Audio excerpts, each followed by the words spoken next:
next question is, how old are your children? How do you choose the father or fathers of your children? And do they help? So I kind of don't want to answer how old they are, but I will say I have one adult child, one teenager, and two adults.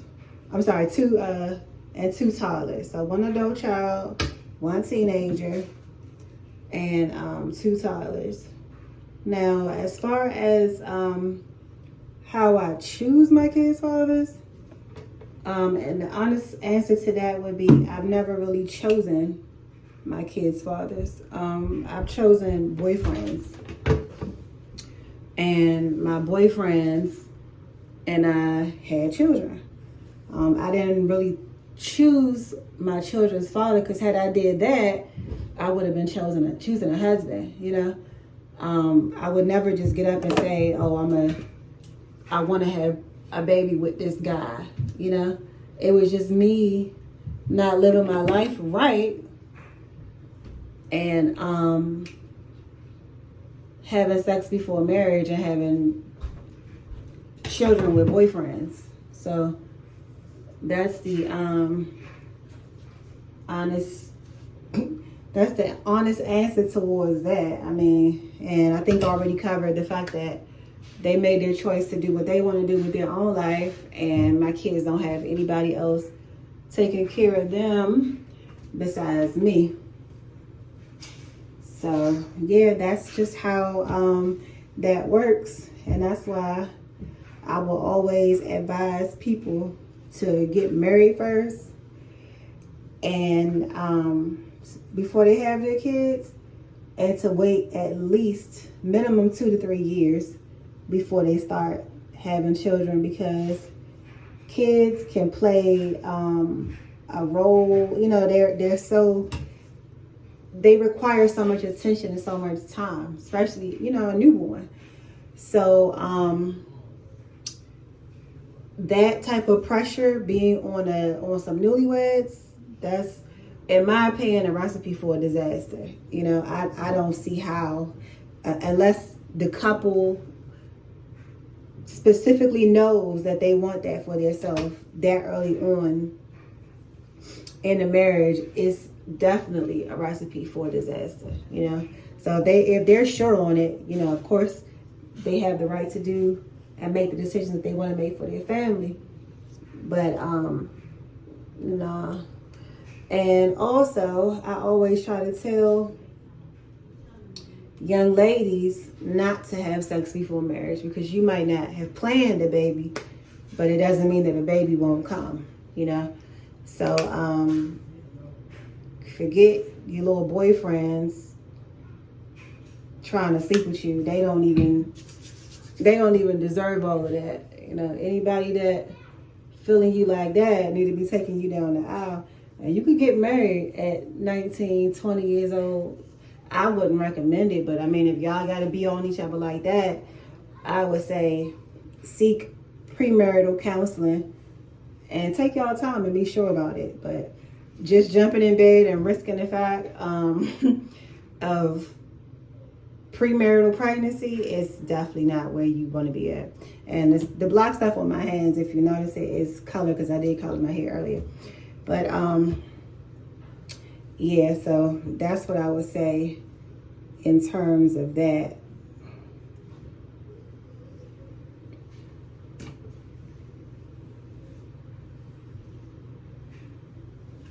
Because more than likely, when you have a kid, you know, that young, or if you was with a little boyfriend in your teenage years, like I was, it's the silliest thing to do. Because when y'all get older, y'all gonna grow apart. If one of y'all is looking for better for y'all life and the other one staying the same, y'all are definitely gonna grow apart, and conflict and problems is gonna start, and then somebody gonna move on, or, you know, not be mature enough to grow up and become who they need to be for the partner and for the family. and just go be with somebody else and then tear their life up and make them miserable. You know what I mean? And now you stuck with their kid and no help and nothing else that you or the kid deserved. So, yeah. I would say the way you choose your kids' fathers is to get married first. Look at that.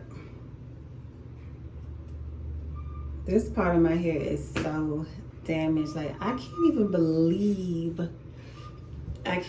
like all this breakage. I need to really buckle down on my hair care. This is crazy. I mean, I used to take such good care of my hair when I was in hair school, and even the years that followed. Like, my hair is looking crazy. It's really because I don't be tying it down. As some people were saying, oh, because you wear ponytails. It's not really that. I don't really have problems with my hair being in a ponytail. I do have problems with certain textures. So if I lay on cotton or anything other than silk at night, my hair will break off. And a lot of times I'll be right on that couch. I don't wrap my hair up. And even though recently I've been trying to get better with doing that, and my hair not being able to glide on silk, it's like being ripped out by the cotton or the polyester material of my sofa. So I need to get better with that. A lot of times I just be out there like watching TV or looking at something on my phone rather, or something like that, and I'll just fall asleep. So yeah, my hair has paid, honey. My hair has paid for that, for sure. Even though it still don't look bad, but it's like as I'm going through it, I'm seeing like just how much hair I'm missing. So I got some biotin. I need to find my iron pills, and I'm gonna make a vow to myself on camera. So I gotta keep this vow to myself to make sure that I tie my hair down every single night. I'm gonna definitely be tying it down tonight because I just spent all this time doing my hair. But to just, if nothing else, be consistent with that, because a lot of times I can't find the time to do my hair because I'm so busy with my kids. But I just want to make sure that I make protecting my hair a priority. Did I already rub some of this on? I don't want to overdo it. I think I did. Let me just get a little bit just in case I didn't.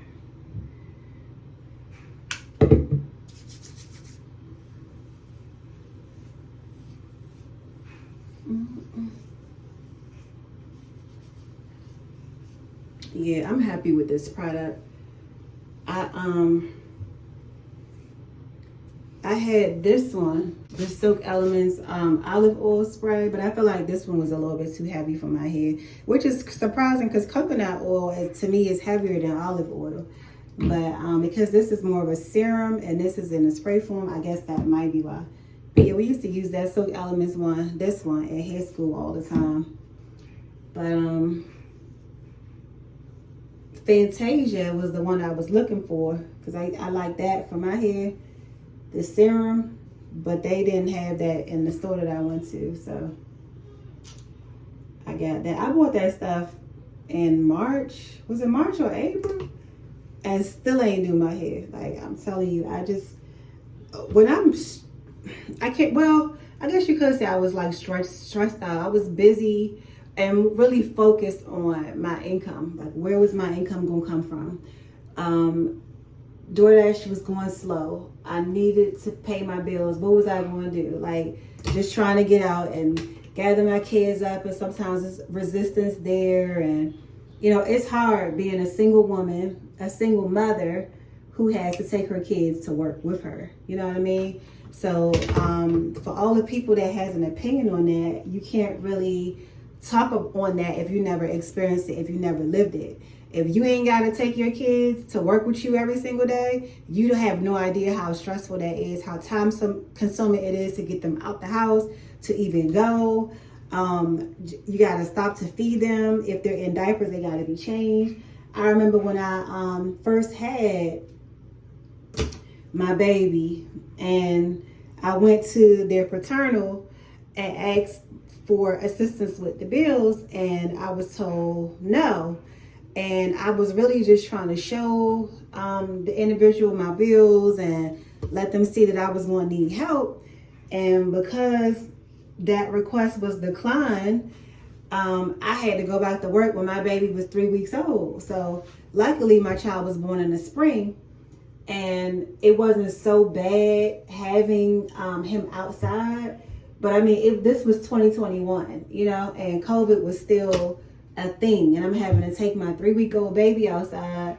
At the time, my daughter would like sit in the back seat with him and watch him or help to change him and stuff, but I would still have to stop and pull over to breastfeed my baby because I don't give my kids formula. My last 2 kids, they don't even know what formula is. So I'm having to breastfeed, or if I didn't pump a bottle to take, which sometimes I didn't always have the time to do, because if I'm breastfeeding all day, when do I get the time to pump? So it's a lot of things, that the smaller things that people don't think about because it's not their experience. They've never had to go through it. They don't take their kids to work. It's a lot of little things that has to be considered that probably wouldn't cross the average person's mind to consider because they don't know.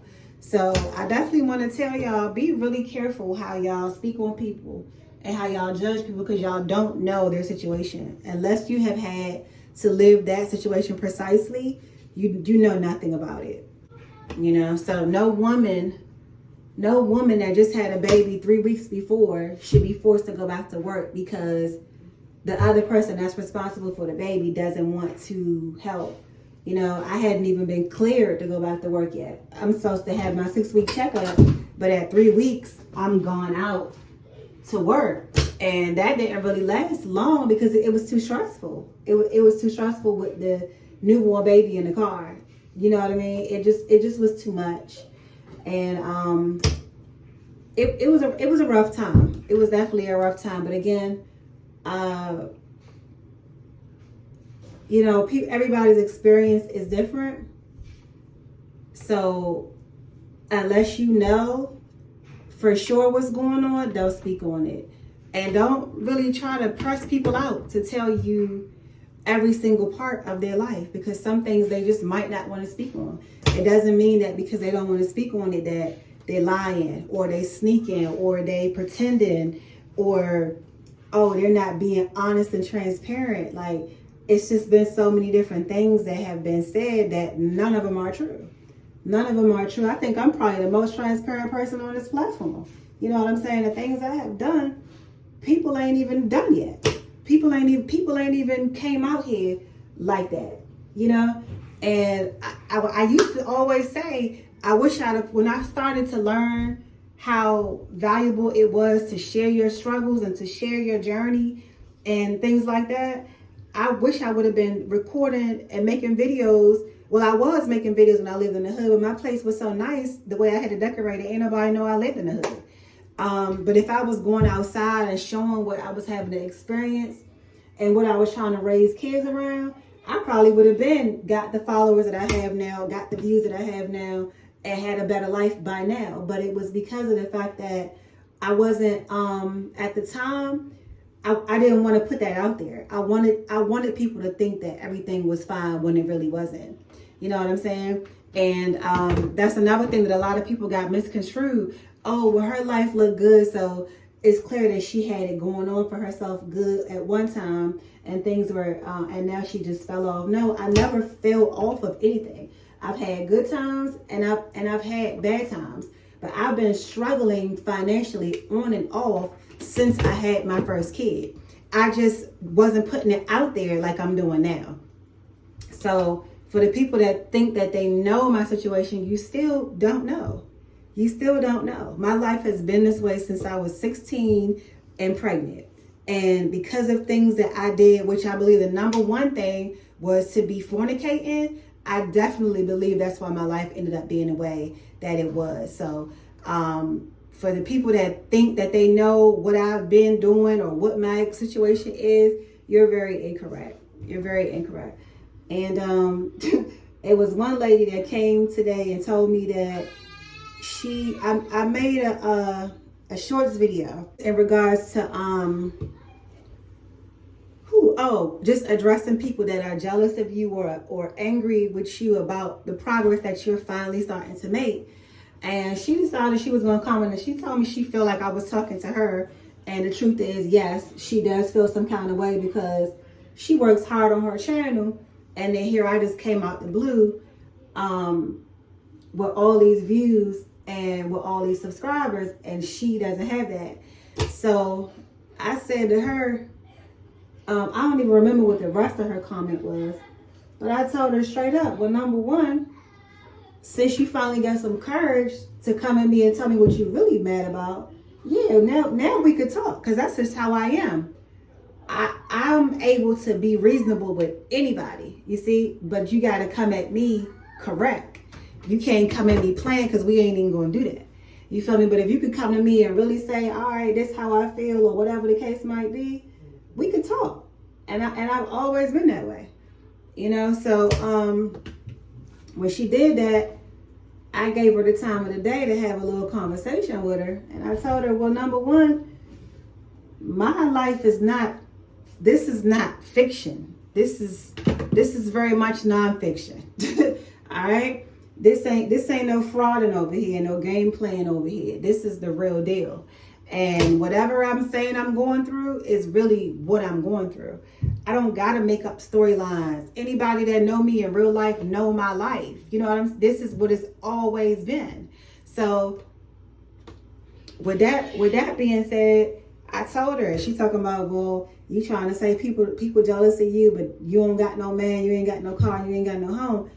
I definitely got a home, and that's clear because I'm standing right here in the home, right? I did not get evicted. For anybody that's still confused, after all this time, a month later, I did not get evicted. I still live in the same house. All glory to God, okay?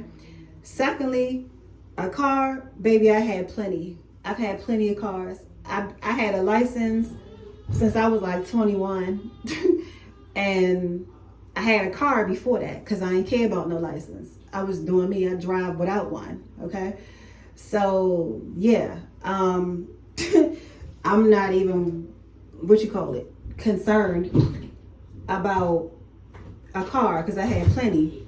And then okay, I don't have no man. I don't care about not having a man because I done had plenty of them too, and I left all of them. And yeah, I'm waiting on the one. Niggas don't matter to me right now.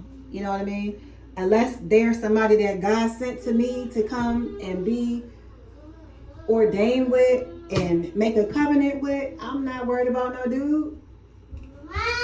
I'm not worried about no dude at all. So, I guess that was supposed to still be trying to take shots. But I told her straight up, since you had the courage to approach me, I'm gonna let you know you got a lot of hate in your heart. If you mad at me, you're gonna talk crap to me because of subscribers and views, then yeah, you see me going through something. We both Black women, right? And you see me going through something, and because I'm getting subscribers and views, you're gonna try to come and throw salt in the game because I'm passing you, and that's why I'm gonna continue to pass you because you too envious. You don't have the right heart. You a hater. You know what I'm saying? So go pray that about your life so that your life could blossom the way in whatever way you want. You could go ask God for whatever you want the same way I could go ask God, and whoever else could go ask God. You ain't gotta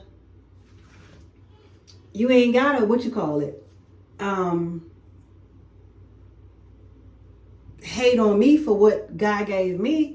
That's not gonna get nobody nowhere, but you can go make your own request known though. So it's like, then she comes back and she like, okay, yeah, I probably was disrespectful.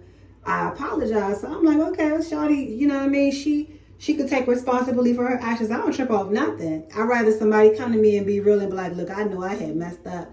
You might not even care for my apology, but it is what it is. I'm gonna go ahead and put it out there because I want to know, do what I feel as though is right. You feel me?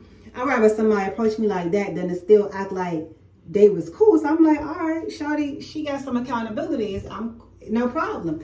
I go on, keep reading. She talking about you raising kids, what kind of Black men they gonna grow up and be, blah, blah, blah. And I'm like, I didn't comment no more. Cause I'm like, you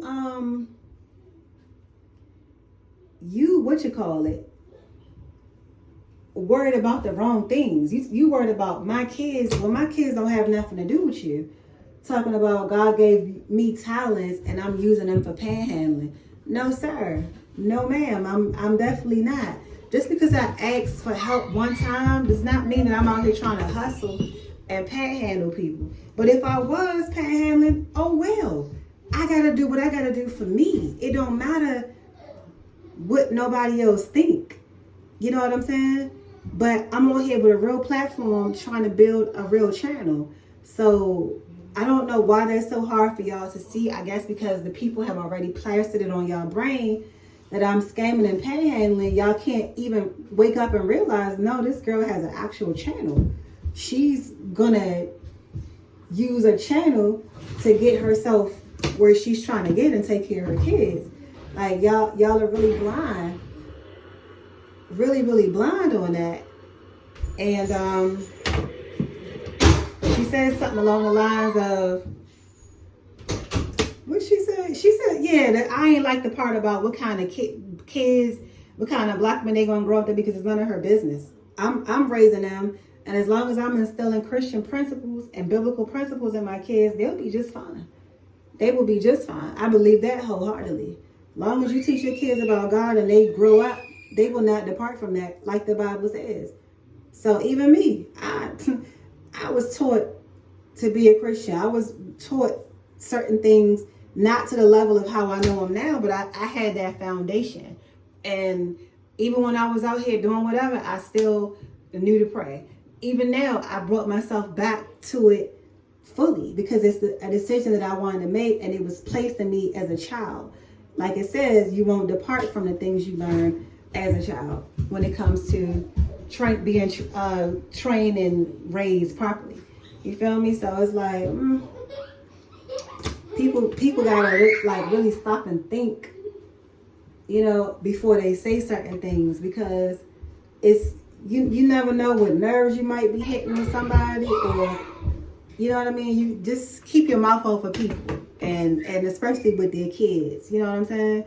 You don't even know me to be doing all of that and saying all of that. But I guess the real rooted issue was the subscribers and the views. And she was like, you need to really take a look at yourself. No, I don't gotta do nothing. If you came to apologize to me, I apologize. And you leave it at that. Don't be trying to put it back on me about what made you do that. Because views and subscribers ain't got nothing to do with nothing. When your heart ain't right, you mad about everything. All right, so we got through the whole flat iron situation. I used a semi-permanent color and it didn't take all that well, but it'll do for now. This is what it's looking like. My little thing here. So, all right, so now to the molding, which I'm gonna be using my Gotta Be Freeze Spray. And for the front and around the edges, I'm gonna just use some of this because that edge booster ain't enough. So I'm gonna need my blow dryer. I will not do a lot of that on camera because I mean, what's the point? You won't be able to hear me talk or anything with the blow dryer on. So I'll come back on when I have it molded down. All right, so I finally found a little clip I can use to clip my hair up. And I got my blow dryer right here. Okay, so all I'm gonna do is just comb the hair out. I'm gonna do a little bit of brushing.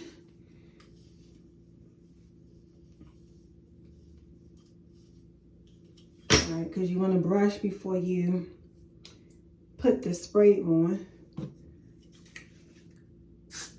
And then I'm gonna just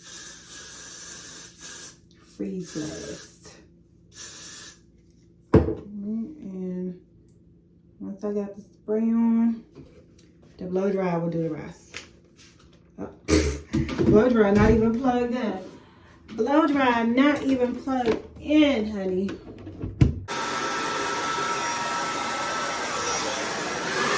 All right, so I molded the back already. And now I'm about to do this side. So before I spray and blow dry this little side piece, I'm gonna put a little bit of this, yeah,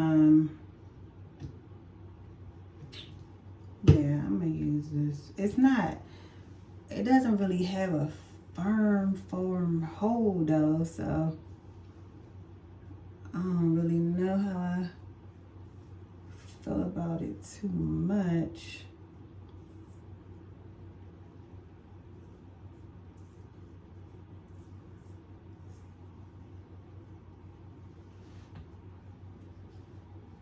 I typically would not use this stuff. I use this when I'm braiding my boys' hair.